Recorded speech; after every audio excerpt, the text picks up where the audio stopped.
આજના મુખ્ય અને અગત્યના સમાચાર વિશે ફટાફટ જાણી લી તે પહેલાં જો તમે અમારી ચેનલમાં નવા હોય અને સબસ્ક્રાઇબ ના કરી હોય તો સબસ્ક્રાઇબ કરી લેજો। ગુજરાતમાં આગળનું હવામાન કેવું રહેશે? ગુજરાતના હવામાન વિભાગના જણાવ્યા અનુસાર રાજ્યમાં ઠંડીનું જોર વધશે।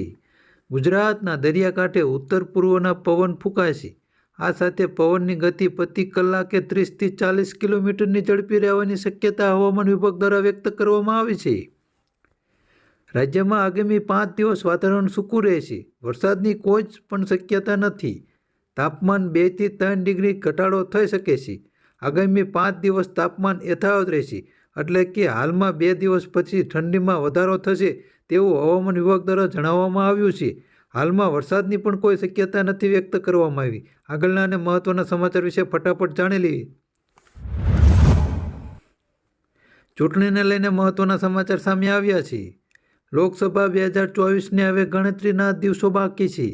આગામી ટૂંક સમયમાં કેન્દ્રીય ચૂંટણી પંચ લોકસભાની ચૂંટણીની જાહેરાત કરી શકે છે। ગુજરાત રાજ્યમાં લોકાર્પણ અને ખાતમુહૂર્તના કાર્યક્રમનું રાજ્ય સરકાર અને કેન્દ્ર સરકાર આયોજન કર્યું છે। વાત કરીએ તો 10 ફેબ્રુઆરીના રોજ ગુજરાતની 182 વિધાનસભા બેઠકો પર વડાપ્રધાન નરેન્દ્ર મોદી વિડીયો કોન્ફરન્સના માધ્યમથી કુલ 2993 કરોડના 1,31,545 આવાસ યોજના મકાનનું લોકાર્પણ કરે છે। આ કાર્યક્રમમાં ધારાસભ્યો પણ વિડીયો કોન્ફરન્સના માધ્યમથી અલગ અલગ કેન્દ્રો પરથી જોડાશે। તમે પણ તેનો લાભ લઈ શકો છો। હાલમાં એક મહત્વનો નિર્ણય લેવામાં આવ્યો છે। કચ્છમાં ફરી એકવાર ભૂકંપનો આંચકો। જી હા, કચ્છના ભચાઉમાં 2.7ની તીવ્રતાનો ભૂકંપનો આંચકો નોંધાયો છે। ભચાઉમાં બપોરે 1:45 વાગ્યે નોંધાયો હતો ભૂકંપનો આંચકો। ભચાઉથી 6 કિમી દૂર ભૂકંપનું કેન્દ્રબિંદુ નોંધાયું છે। ફરી એકવાર મોદી ગુજરાતમાં। વડાપ્રધાન નરેન્દ્ર મોદી 22મી ફેબ્રુઆરીથી 2 દિવસના ગુજરાતના પ્રવાસે આવશે। ગુજરાતમાં જેમ જેમ ચૂંટણી નજીક આવશે તેમ તેમ મોદીના ગુજરાતમાં પ્રવાસ વધી રહ્યા છે। વડાપ્રધાન મોદી 2 દિવસના પ્રવાસ ગુજરાતને અનેક મોટી ભેટો આપશે।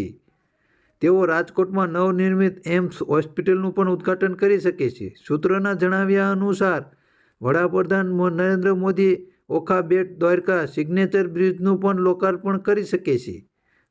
અવારનવાર નવા કાર્યક્રમોમાં હાજરી પણ આપી શકે છે। આગળના સમાચાર વિશે વાત કરીએ તો શહેરમાં ફરી રોગચાળો વધુ ફેલાઈ રહ્યો છે। શહેરમાં મિશ્ર ઋતુના કારણે અમુક પ્રકારના વાયરસ અને જીવલેણુ અનુકૂળ વાતાવરણ મળી રહે છે, એટલે આવા જીવાણુમાં વૃદ્ધિ થઈ રહી છે અને લોકોને રોગપ્રતિકારક શક્તિમાં ઘટાડો જોવા મળી રહ્યો છે। તેથી વિવિધ પ્રકારના તાવ અને બીમારીઓનો ભોગ લોકો બની રહ્યા છે, જેમાં બીમારી અને વિવિધ પ્રકારના તાવની બીમારીઓ ન્યુમોનિયા, શ્વાસના દર્દીઓના કેન્સરમાં વધારો થતો જોવા મળી રહ્યો છે। હાલમાં દવાખાનામાં દર્દીની સંખ્યા વધી રહી છે, તેથી તમારે પણ કાળજી લેવી પડશે। હાલમાં હોસ્પિટલમાં બેડની સંખ્યા પણ ઓછી પડી રહી છે। વાતાવરણને લઈને મોટી અપડેટ આવી રહી છે। રાજ્યમાં આગામી દિવસોમાં વાતાવરણને લઈને મોટી અપડેટ સામે આવી છે। વાત જાણે એમ છે કે રાજ્યમાં આગામી 5 દિવસ વાતાવરણ યથાવત રહેશે, તો તાપમાનમાં 1 થી 2 ડિગ્રીનો ઘટાડો થવાની આગાહી કરાઈ છે। હવામાન વિભાગના વૈજ્ઞાનિક રામાસ્ય યાદવે અરબી સમુદ્રમાં ભેજના લીધે વાદળછાયું વાતાવરણ રહેશે તેવી સંભાવના વ્યક્ત કરી છે। મહત્વનું છે કે ઉત્તર પવન ફૂંકાઈ રહ્યા છે, જેને લઈ અમુક વિસ્તારોમાં વાદળછાયું વાતાવરણ રહેશે। અત્યારે તમારા વિસ્તારમાં કેવું હવામાન છે તેના વિશે તમે કોમેન્ટ કરીને જણાવો। આગળના સમાચાર વિશે વાત કરીએ તો પોલીસની ભરતી પ્રક્રિયામાં થયા ફેરફાર। મહત્વના સમાચાર મળી રહ્યા છે। સ્પર્ધાત્મક પરીક્ષાની તૈયારી કરતા રાજ્યના યુવાનો માટે રાજ્ય સરકારે લોકરક્ષક વિહિત સર્વાંગ સંયુક્ત સીધી ભરતીની પરીક્ષા પદ્ધતિમાં મહત્વપૂર્ણ ફેરફાર કર્યા છે। જાણી લઈએ કયા ફેરફાર કરવામાં આવ્યા છે। પોલીસ ભરતીની પરીક્ષામાં પદ્ધતિમાં કરાયા મોટા ફેરફાર જે આ મુજબ છે। સીધી ભરતીની પરીક્ષા પદ્ધતિમાં કરાયા ફેરફાર। હવે શારીરિક કસોટીના ગુણ નહીં લેવામાં આવે ધ્યાનમાં। નિયત સમયમાં દોડ પૂરી કરવાની રહેશે। ઉતરે ઉમેદવારને ઓબ્જેક્ટિવ ટેસ્ટમાં ભાગ લેવામાં આવશે। 100 માર્કની જગ્યાએ હવે 200 માર્કનું પેપર પણ લેવામાં આવશે। વજનને ધ્યાનમાં નહીં લેવામાં આવે તેવા પણ મહત્વના સમાચાર મળી રહ્યા છે। મોટા ફેરફાર કરવામાં આવી રહ્યા છે પોલીસની ભરતીને લઈને। આગળના સમાચાર વિશે વાત કરીએ તો ધોરણ 10 અને 12ની બોર્ડની પરીક્ષાના કાર્યક્રમ જાહેર કરવામાં આવ્યો છે. મહત્વના સમાચાર મળી રહ્યા છે. એસએસસી અને એચએસસી વિજ્ઞાન પ્રવાહની પરીક્ષા 11મી માર્ચથી 26 માર્ચ દરમિયાન યોજાશે. એચએસસી સામાન્ય પ્રવાહની પરીક્ષાઓ 26 માર્ચ સુધી ચાલશે. ગ્રેજ્યુએટની પરીક્ષાની તારીખ 2 એપ્રિલ સુધી રહેશે. ધોરણ 10 અને 12મી બોર્ડની પરીક્ષાને લઈને મહત્વનો હેલ્પલાઇન નંબર થશે કાર્યરત. આવતીકાલથી જ હેલ્પલાઇન નંબર કરાશે કાર્યરત. આ નંબર ઉપર તમે કોલ કરી શકો છો. ટોલ ફ્રી નંબર છે. પરીક્ષાને લઈને મૂંઝવતા પ્રશ્નોનું માર્ગદર્શન મેળવી શકશે.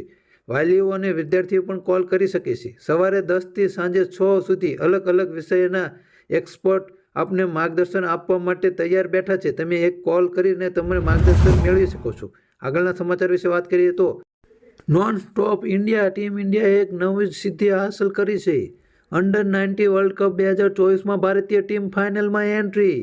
સેમીફાઇનલમાં સાઉથ આફ્રિકાએ 244 રનનો આપ્યો હતો ટીમ ઇન્ડિયાને ટાર્ગેટ. ટીમ ઇન્ડિયા ભારતે 8 વિકેટના નુકસાને 48.5 ઓવરમાં 248 રન બનાવ્યા હતા. જેમાં કેપ્ટન ઉદયે 81 રન અને સચિન ઘાસે 96 રન ફટકાર્યા અને 131 રનની ભાગીદારી કરી અને ધમાકેદાર પારી ખેલી હતી. સતત 5મી વખત ભારત અંડર-19 વર્લ્ડ કપની ફાઇનલમાં પહોંચ્યું છે. ફાઇનલ પણ જીતે તેવી સંભાવના લાગી રહી છે પૂરેપૂરી. આગળના સમાચાર વિશે વાત કરીએ તો અનામતથી બહાર આવો. સુપ્રીમ કોર્ટનો મહત્વનો આદેશ આવ્યો છે. સુપ્રીમ કોર્ટમાં અનામતને લઈને મહત્વની સુનાવણી થઈ. સર્વોચ્ચ કોર્ટ કહ્યું પછાત જાતિઓ જેમને અનામતનો લાભ મળ્યો છે તેમને હવે તેમાંથી બહાર આવવું જોઈએ. તેમના બહાર નીકળવાથી જરૂરિયાતમંદ લોકો માટે માર્ગ ખુલશે. પહેલા લાભ મેળવનારો માટે હવે અનામત સમાપ્ત થઈ જોઈશે. સુપ્રીમ કોર્ટ 2004માં ચુકાદો આપ્યો હતો કે રાજ્યને અનામત આપવા માટે અનુસૂચિત જનજાતિ અને અનુસૂચિત જનજાતિએ વધુ પેટા વર્ગીકરણ કરવાનો અધિકાર નથી. અત્યારે અનામતને લઈને મહત્વના મુદ્દા સુપ્રીમ કોર્ટમાં ચાલી રહ્યા છે અને સુપ્રીમ કોર્ટ મહત્વનો ચુકાદો આપે તેવી સંભાવના છે.